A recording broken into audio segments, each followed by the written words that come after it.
జై భీమ్.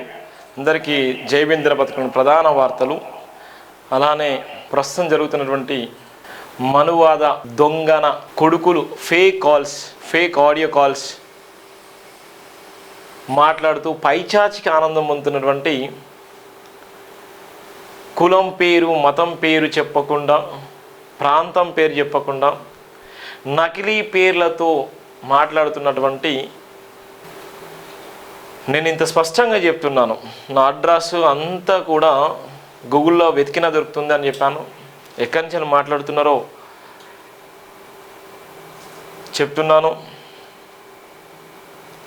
అడ్రస్ మొత్తం తెలుసు. వానికి వచ్చిన నష్టం ఏందో తెలియదు, కానీ ప్రవీణ్ పగడాల విషయంలో మాట్లాడుతున్నందుకు, ప్రవీణ్ పగడాల విషయంలో స్పందించిన అటువంటి తరుణంలో